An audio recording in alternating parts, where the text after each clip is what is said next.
Selamat pagi Bapak Ibu Saudara terkasih, Shalom. Selamat datang di gereja Tuhan, kita mengucap syukur, kita boleh masuki bulan yang baru. Dan kita percaya bahwa firman Tuhan pasti digenapi dalam kehidupan kita, amin. Dia berkata bahwa selalu baru setiap pagi kasih setia dan rahmatnya. Dan itu dicurahkannya bagi kita, orang-orang yang disayangi Tuhan. Haleluya, kita bangkit berdiri. Bapak Ibu Saudara bolehkah menyapa sebelah kiri kanan belakangnya, katakan God bless you, shalom. Selamat menikmati berkat-berkat Tuhan yang dicurahkan atas kita hari ini. Dan juga bagi Anda yang mengikuti ibadah secara online, kami menyambut dengan sukacita. Saudara, mari kita sambut Dia, Raja di atas segala raja. Kita berikan tepuk tangan bagi Tuhan Yesus. Oh haleluya.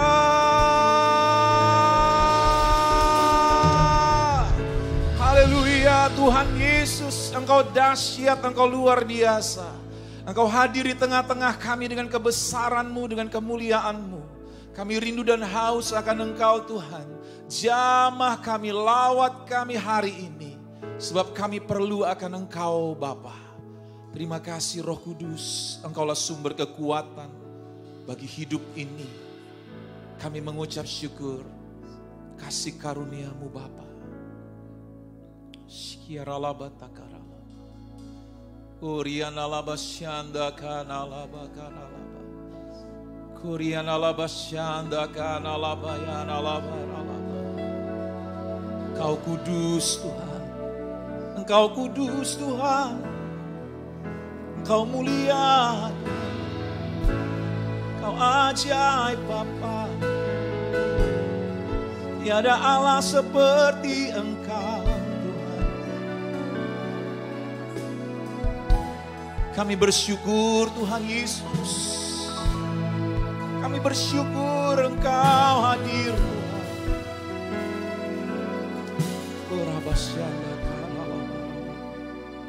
Thank you Lord, thank you Jesus. Silakan duduk kembali Bapak Ibu Saudara terkasih. Oh Lord my God, when I in awesome wonder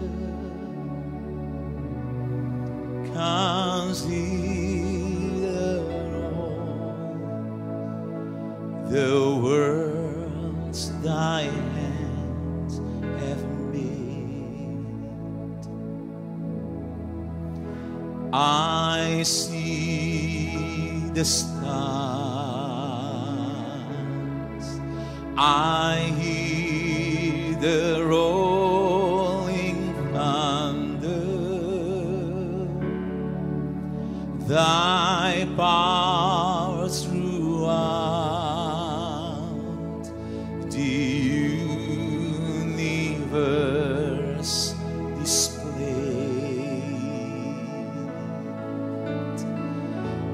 Then sings my soul,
skin take me.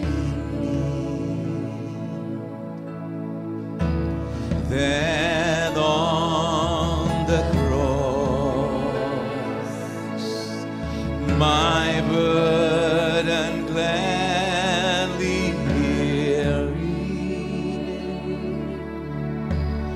He bled and died to take away my sin. Then sings my soul, my Savior God, to thee. How great thou art, how great thou art. Then sings my soul, my Savior God, to thee. How great thou art,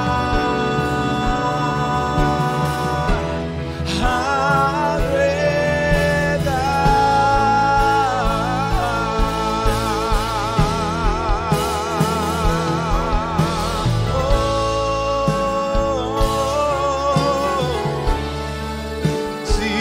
Jesus, Lord, Oriana la Mashana la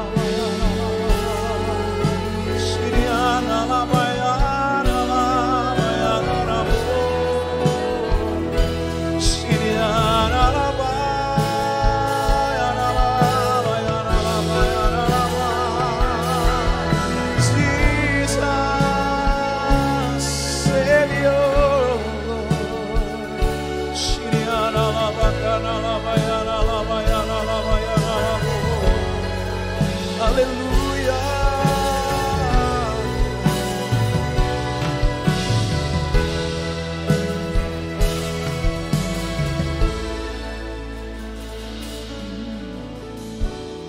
Then sings my soul, my Savior, Jesus, my Savior.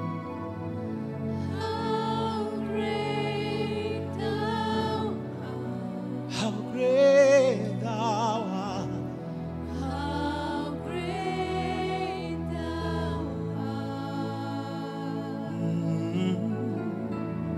then sings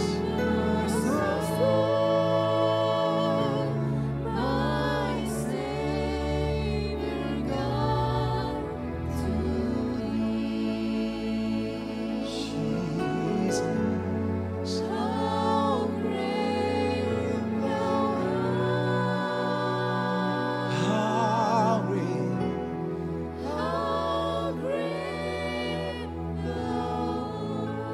Let us stand, mari bangkit berdiri. Then sings my soul, my Savior God, to thee, my Savior. How great thou art, how great thou art. Then sings my soul, my Savior God, to thee. How great thou art, how great thou art.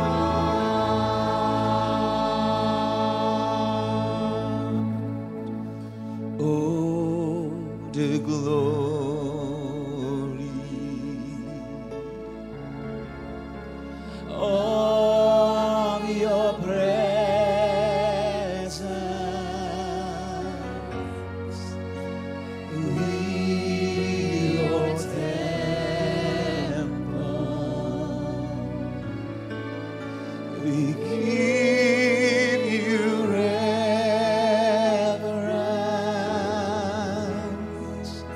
So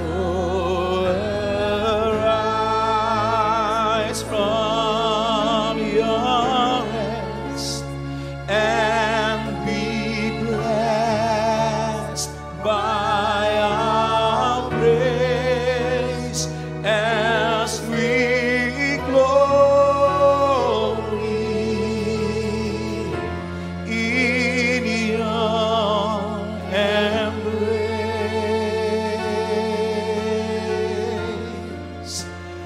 as your presence now fill this place.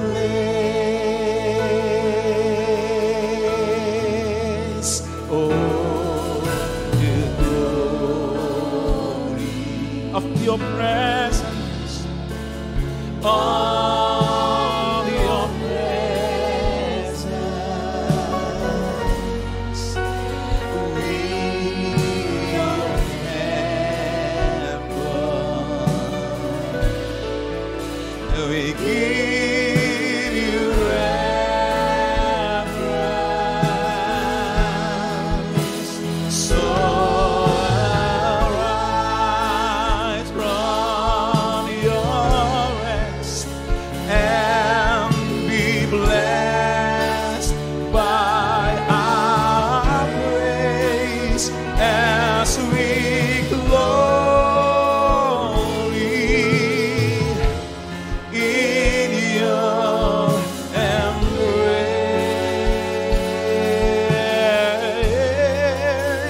as your presence now fill this place.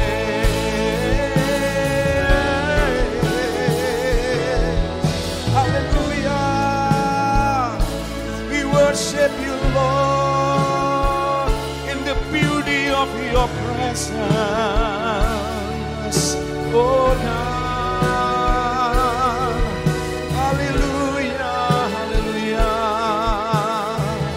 Shadalabakana labayana labayana labakana labayana labayana labayana labayana. Oriana labasyana labakana labayana labayana labayana. Hallelujah, Jesus. Katakan, oh mulianya, oh mulianya hadirat-Mu, hadirat-Mu.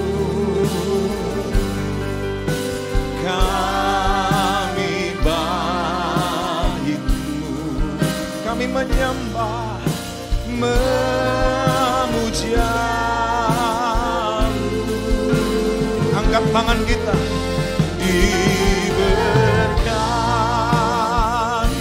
Kau Tuhan dengan pujian kami dalam dekapan hadirat-Mu.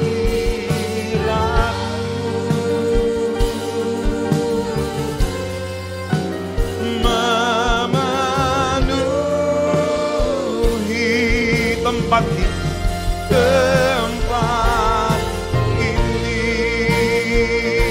memenuhi hidup ini, memenuhi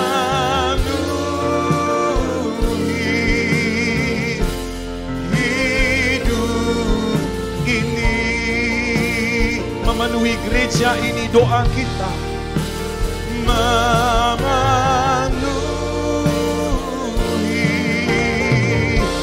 gereja ini.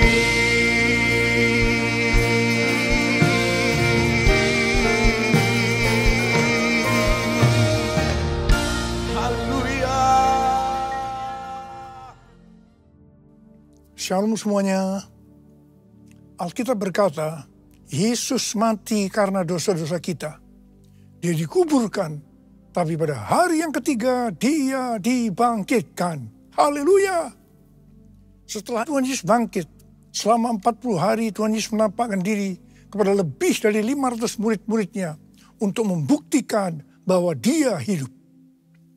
Setelah memberikan pesan yang terakhir seperti yang terdapat dalam Kisah Para Rasul 1 ayat 8, dengan disaksikan murid-muridnya, Tuhan Yesus terangkat ke sorga. Saya percaya kalau kita berada di sana waktu itu, kita pasti akan sama dengan murid-murid Tuhan Yesus yang melihat bahwa Tuhan Yesus bertambah tinggi. Ketika mereka melihat ke bawah, ternyata kaki Tuhan Yesus sudah tidak menyentuh tanah lagi. Perlahan tapi pasti, Tuhan Yesus terangkat ke sorga. Makin lama makin kecil, sampai ada awan yang menutupi dan hilang dari pandangan mata. Sementara mereka terheran-heran melihat ke langit, maka ada 2 orang yang berpakaian putih di dekat mereka yang berkata, "Hai orang-orang Galilea, mengapakah kamu berdiri melihat ke langit? Yesus ini yang terangkat ke surga meninggalkan kamu, akan datang kembali dengan cara yang sama seperti kamu melihat dia naik ke surga." Dari ayat ini, saya percaya kalau yang melihat Tuhan Yesus naik ke surga adalah murid-murid Tuhan Yesus, maka yang akan melihat Tuhan Yesus turun dari surga adalah murid-murid Tuhan Yesus. Sekarang Tuhan Yesus ada di surga. Apa yang dilakukan Tuhan Yesus di surga? Yang pertama, Tuhan Yesus berkata dalam Yohanes 14 ayat 1 sampai dengan 3, "Janganlah gelisah hatimu, percayalah kepada Allah, percayalah juga kepadaku. Di rumah Bapa-Ku banyak tempat tinggal. Jika tidak demikian, tentu aku mengatakannya kepadamu. Sebab aku pergi ke situ untuk menyediakan tempat bagimu. Dan apabila aku telah pergi ke situ dan telah menyediakan tempat bagimu, aku akan datang kembali dan membawa kamu ke tempatku, supaya di tempat di mana aku berada, kamu pun berada." Pesan Tuhan Yesus ini ditujukan untuk murid-muridnya. Karena itu, kalau kita mau ikut dalam pengangkatan, maka kita harus menjadi murid Tuhan Yesus. Murid Tuhan Yesus adalah kita-kita yang hidupnya sama seperti Kristus telah hidup. Karena kita hidup sama seperti Kristus telah hidup, maka kita akan menjadi serupa dengan gambarnya.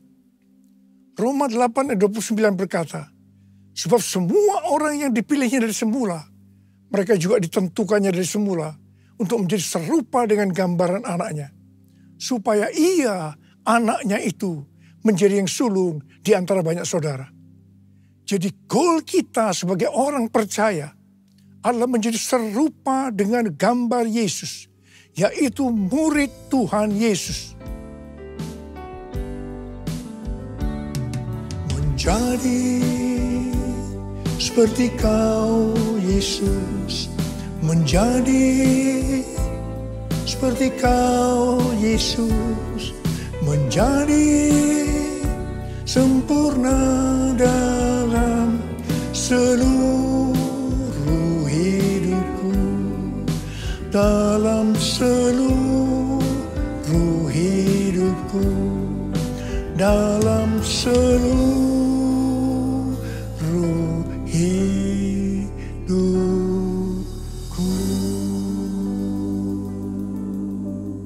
Hal kedua yang dilakukan oleh Tuhan Yesus di sorga adalah sesuai dengan Ibrani 7 ayat 25 yang berkata, "Karena itu ia sanggup juga menyelamatkan dengan sempurna semua orang yang oleh dia datang kepada Allah.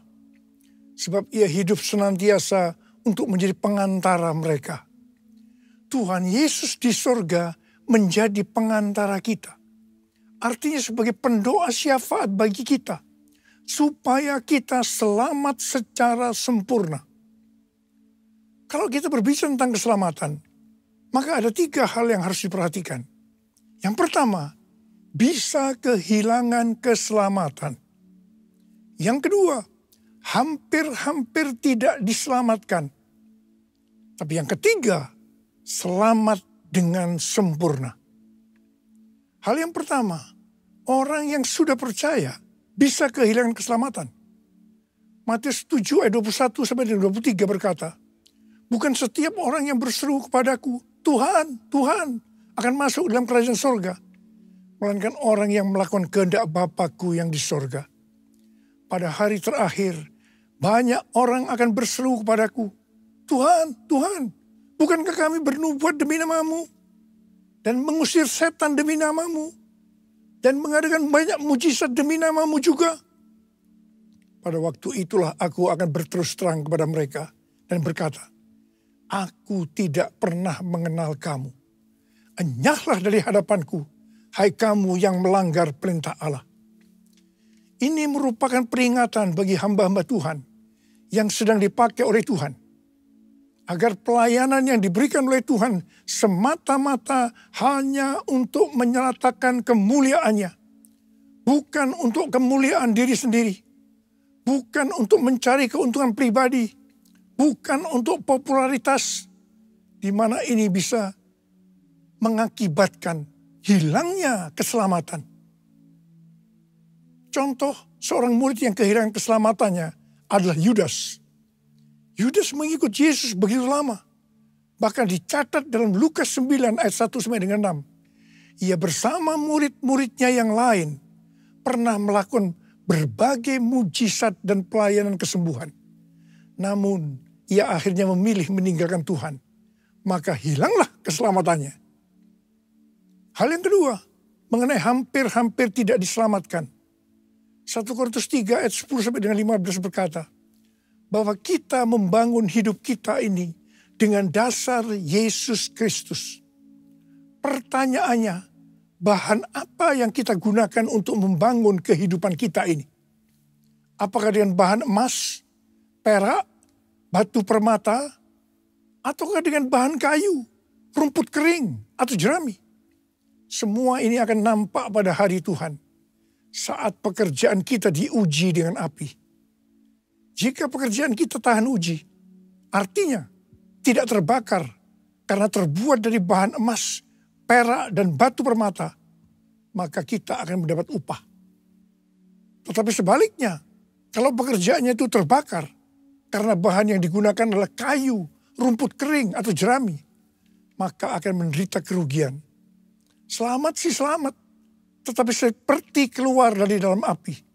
Artinya, hampir-hampir tidak diselamatkan. Hampir-hampir tidak diselamatkan dapat diartikan. Yang pertama, kehilangan upah atau pahala. Yang kedua, kedudukan yang rendah di sorga. Dan yang ketiga, kehilangan kesempatan pelayanan dan kekuasaan di sorga. Yang keempat, kehilangan kemuliaan dan kehormatan di hadapan Allah. Mari, saya akan ajak saudara-saudara untuk memperhatikan dengan serius pekerjaan pelayanan kita. Juga termasuk kualitas kehidupan kita. Jangan menjadi orang Kristen yang acuh tak acuh. Agar kita mendapatkan upah di sorga. Yang mau katakan amin. Tuhan Yesus berada di sorga. Untuk mendoakan kita. Agar mendapatkan keselamatan yang sempurna. Bukan untuk kehilangan keselamatan. Atau bukan hampir-hampir tidak diselamatkan. Supaya doa Tuhan Yesus ini terjadi. Maka sesuai dengan 2 Petrus 1 ayat 5 sampai 11. Dikatakan bahwa kita harus dengan sungguh-sungguh berusaha. Dengan sungguh-sungguh berusaha. Untuk menambahkan kepada iman kita kebajikan. Artinya berbuat baik. Kemudian ditambahkan lagi pengetahuan. Kemudian tambahkan lagi dengan penguasaan diri. Tambahkan lagi dengan ketekunan. Tambahkan lagi dengan kesalehan. Yang artinya hidup kudus. Tambahkan lagi kasih akan saudara-saudara seiman. Dan tambahkan lagi kasih akan semua orang. Kalau kita melakukan ini semua dengan sungguh-sungguh, maka kita akan lebih mengenal Tuhan Yesus Kristus. Dan kita tidak akan pernah tersandung. Dengan demikian, kita akan dikaruniakan hak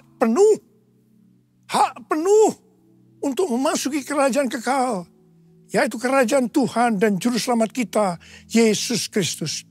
Yang artinya kita mendapatkan keselamatan yang sempurna. Haleluya! Besar anugerah-Mu, berlimpah kasih-Mu, semakin hari semakin bertambah. Besar anugerah-Mu, besar anugerah-Mu, berlimpah kasih-Mu, semakin hari semakin bertambah. Besar anugerah-Mu, besar anugerah-Mu.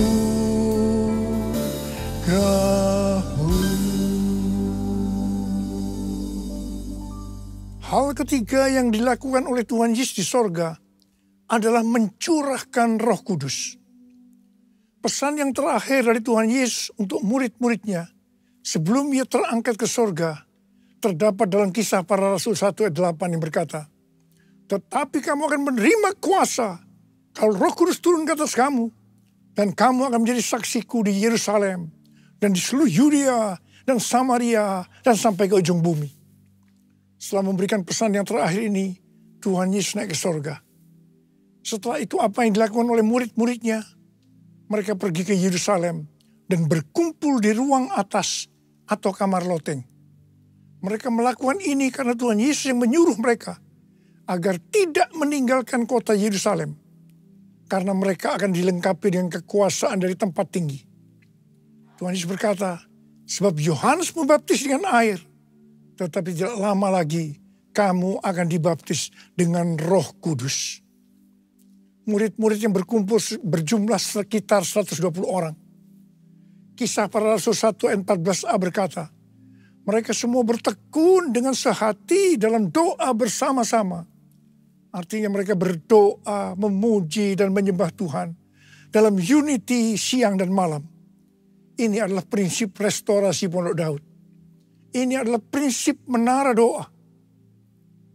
Pada hari Raya Pentakosta, jadi 10 hari setelah mereka berkumpul itu, tiba-tiba turunlah dari langit suatu bunyi seperti tiupan angin yang keras, yang memenuhi seluruh rumah di mana mereka duduk. Dan tampaklah kepada mereka lidah-lidah seperti nyala api, yang bertebaran dan hinggap kepada mereka masing-masing. Maka penuhlah mereka dengan Roh Kudus.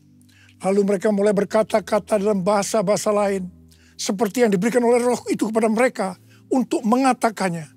Itu adalah bahasa roh. Orang yang dibaptis dengan Roh Kudus akan dipenuhi Roh Kudus. Tanda awalnya adalah berbahasa roh. Setelah itu murid-murid Tuhan Yesus dipakai secara luar biasa untuk melakukan amanat agung. Tanda dan mujizat menyertai pelayanan mereka. Peristiwa ini disebut sebagai Pentakosta yang pertama. Pentakosta yang pertama ini dahsyat. Sebab dalam kurun beberapa ratus tahun, sekitar 70% dari dunia yang dikenal pada waktu itu, yaitu yang berada di bawah kekaisaran Romawi, menjadi Kristen. Pertanyaannya, apakah amanat agung sudah selesai? Jawabannya, belum. Karena itu, pada tahun 1906, kembali Roh Kudus dicurahkan di Azusa Street, yang disebut dengan Pentakosta yang kedua. Ciri-ciri yang menonjol dalam Pentakosta kedua ini adalah penekanan dalam hal berbahasa roh dan pelayanan mujizat dan kesembuhan. Meskipun seluruh karunia roh juga dicurahkan dengan limpahnya. Pentakosta kedua ini dahsyat. Mengapa? Karena melahirkan gerakan Pentakosta dan karismatik. Saat ini ada sekitar 700 juta orang yang diberdayakan oleh Roh Kudus. Pertanyaannya, apakah amanat agung sudah selesai? Jawabannya, belum. Karena itu hari-hari ini pencurahan Roh Kudus yang jauh lebih dahsyat dibanding dengan Azusa Street sedang terjadi. Ini disebut sebagai Pentakosta yang ketiga. Seperti yang terjadi pada Pentakosta yang pertama dan Pentakosta yang kedua. Maka berbahasa roh dan pelayanan kesembuhan juga terlihat begitu intens. Saya percaya dengan Pentakosta ketiga ini, amanat agung Tuhan Yesus akan selesai. Dan Tuhan Yesus akan datang kembali. Rasul Paulus dalam 1 Korintus 14 ayat 5a berkata, aku suka supaya kamu semua berkata-kata dengan bahasa roh. Selain itu, dalam 1 Korintus 14 ayat 18, Rasul Paulus juga berkata, aku mengucap syukur kepada Allah bahwa aku berkata-kata dalam bahasa roh lebih daripada kamu semua. Saya sangat mengaminkan apa yang dikatakan oleh Rasul Paulus ini. Dan saya juga berdoa agar apa yang dikatakan oleh Rasul Paulus ini juga terjadi pada kita. Yang percaya katakan amin. Ku buka hati untuk Roh-Mu Tuhan. Ku buka hati menyembah-Mu Yesus. Jamalah kami, penuhi kami dengan kuasa Allah Maha Tinggi. Dengan kuasa Allah Maha Tinggi. Dengan kuasa Allah Maha Tinggi.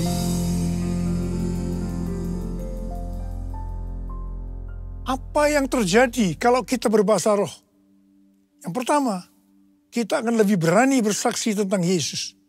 Kita ingat Petrus, di mana sebelum dia dibaptis Roh Kudus dengan tanda awal berbahasa roh, dia pernah menyangkal Yesus sebanyak 3 kali sebelum ayam berkokok.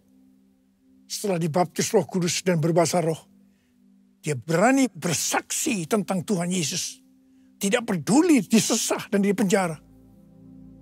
Yang kedua, kalau kita berbahasa roh, maka sesuai dengan 1 Korintus 14 ayat 4a, dikatakan, siapa yang berkata-kata dalam bahasa roh, ia membangun dirinya sendiri.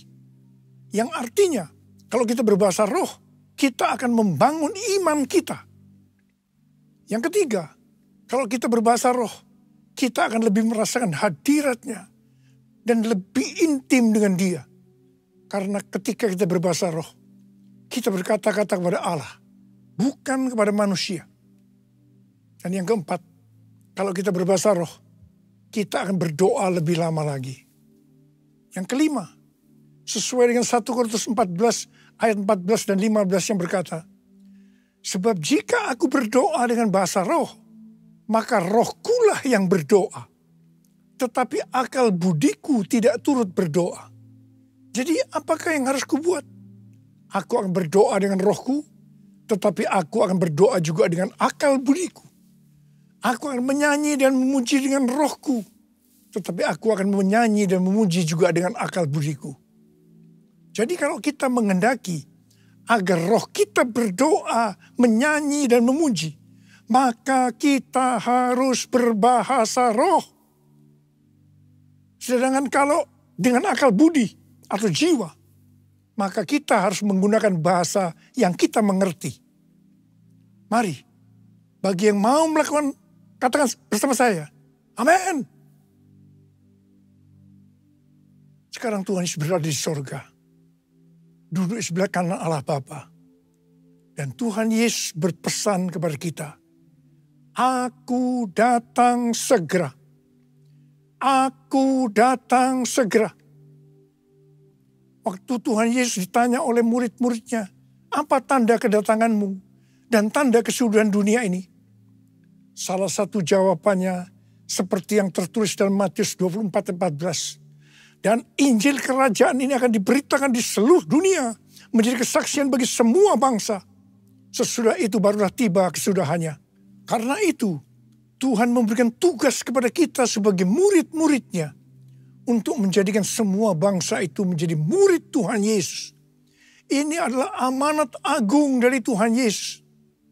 salah satu visi dari Empower 21, bahwa pada waktu Pentakosta tahun 2033, setiap orang akan mendapatkan kesempatan untuk berjumpa secara autentik dengan Tuhan Yesus melalui kuasa dan kehadiran Roh Kudus. Rick Warren dari aliran Baptis mendapatkan bahwa tahun 2033 adalah goal untuk menyelesaikan amanat agung. Karena itu, mari kita perhatikan dengan sungguh-sungguh satu dekade ke depan. Dari tahun 2024 ini ke 2033. Tahun 2033 adalah yang pertama, peringatan 2000 tahun kematian, kebangkitan, kenaikan Tuhan Yesus ke sorga.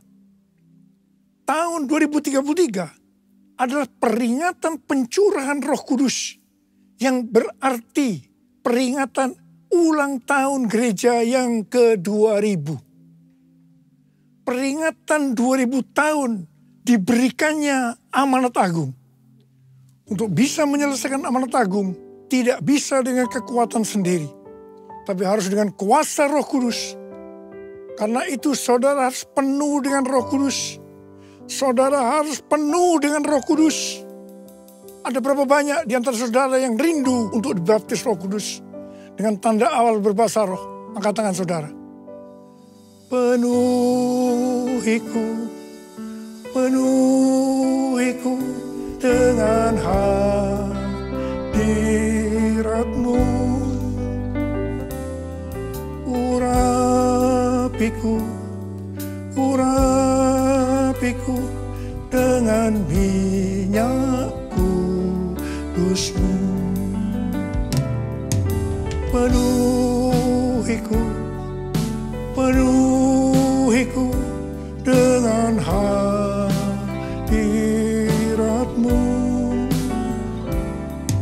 Urapiku, urapiku dengan minyak kudus-Mu.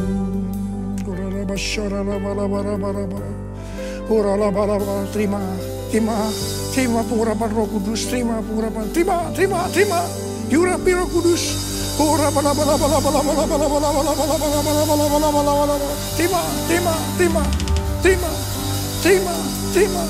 kuasa, terima kuasa, terima kuasa, terima kuasa.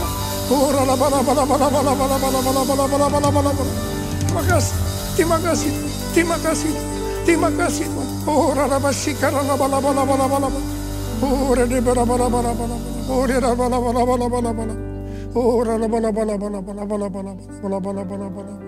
kasih Lord. Terima kasih, terima kasih, terima kasih, terima kasih. Dalam nama Yesus, dalam nama Yesus. Amin. Kita akan masuk dalam perjamuan kudus. Kita akan mengingat ayat ini. Sebab setiap kali kamu makan roti ini dan minum cawan ini, kamu memberitakan kematian Tuhan sampai Ia datang. Perjamuan kudus adalah perjamuan Tuhan Yesus sendiri. Setiap kali kita masuk dalam perjamuan kudus, Tuhan Yesus selalu berkata, biarlah ini menjadi peringatan akan aku. Karena itu mari arahkan hati kita kepada kebaikan Tuhan. Kita akan mengingat kebaikan Tuhan. Supaya kita lebih mengasihi Tuhan Yesus. Kita lebih mengasihi satu dengan yang lain. Mari tundukkan kepala. Bapa, siapakah kami sebelum kami mengenal Engkau? Kami semua orang berdosa. Upah dosa adalah maut, mati. Tapi Engkau yang tidak berdosa telah dijadikan dosa oleh karena kami. Engkau harus turun dari sorga mulia, menjelma menjadi manusia, mati ganti kami. Tuhan, betapa baiknya Engkau. Betapa baiknya Engkau. Kau jadikan kami sebagai anak-anak-Mu. Kau tuntun, kau bela, kau lindungi, kau berkati, kau hajar juga kalau kami salah. Itu Engkau ya Abah. Bapa, terima kasih. Kau akan memberkati kami semua melalui perjamuan kudus ini. Tapi Engkau mau agar kami makan dan minum dengan cara yang benar. Karena itu mari, masing-masing introspeksi. Lihat keadaan diri kita masing-masing. Kalau ada dosa yang Tuhan ingatkan, langsung minta ampun. Ampuni saya Tuhan. Ampuni, Ampuni, ampuni ya Tuhan, ampuni. Bapa, kau melihat anak-anak-mu yang sedang meminta ampun kepadamu. Layakkan kami untuk masuk dalam perjamuan kudus. Terima kasih. Dalam nama Yesus kami berdoa. Amin. Mari, angkat roti di tangan kanan kita tinggi-tinggi. Sebab apa yang telah kuteruskan kepadamu telah aku terima dari Tuhan. Yaitu bahwa Tuhan Yesus pada malam waktu ia diserahkan mengambil roti. Dan sesudah itu ia mengucap syukur atasnya. Ia memecah-mecahkannya dan berkata, inilah tubuhku yang diserahkan bagi kamu.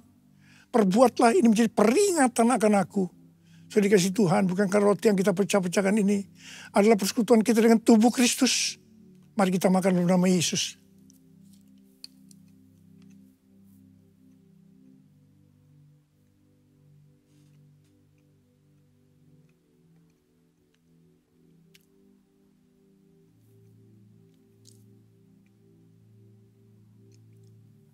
Angkat cawan di tangan kanan kita tinggi-tinggi. Demikian juga ia mengambil cawan sudah makan lalu berkata, cawan ini adalah perjanjian baru yang dimeteraikan oleh darahku. Perbuatlah ini setiap kali kamu meminumnya menjadi peringatan akan aku. Sudah dikasih Tuhan, bukan saja cawan pengucapan syukur. Yang atasnya kita ucapkan syukur adalah persekutuan kita dengan darah Yesus. Mari kita minum dalam nama Yesus.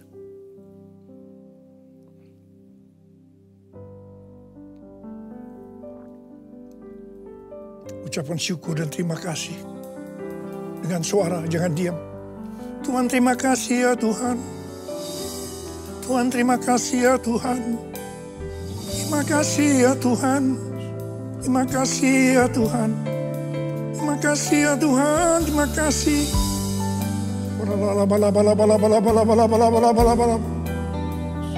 Apa terima kasih. Saat ini kau sedang menyembuhkan yang sakit. Kau sedang membebaskan yang terikat.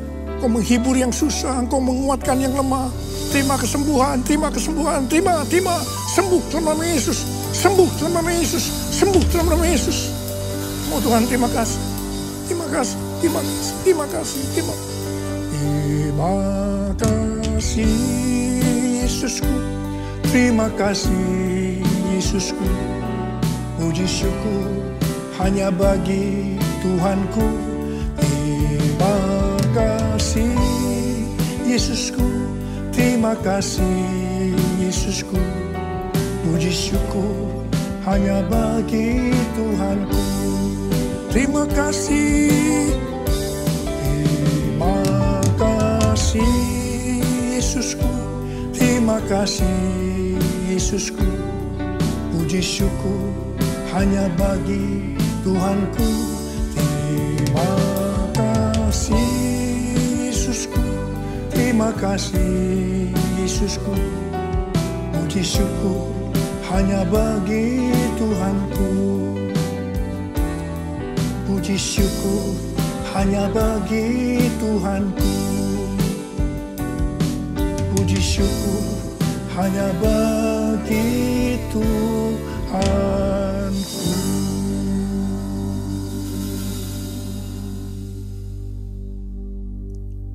Sekarang terima berkat Tuhan. Kasih karunia berlimpah-limpah daripada Allah Bapa di dalam anak yang tunggal Yesus Kristus. Persekutuan yang manis dengan Roh Kudus menyertai kita semua. Mulai hari ini sampai Tuhan datang menjemput kita di awan-awan. Dan bahkan sampai selama-lamanya. Yang percaya bersama-sama katakan, amin.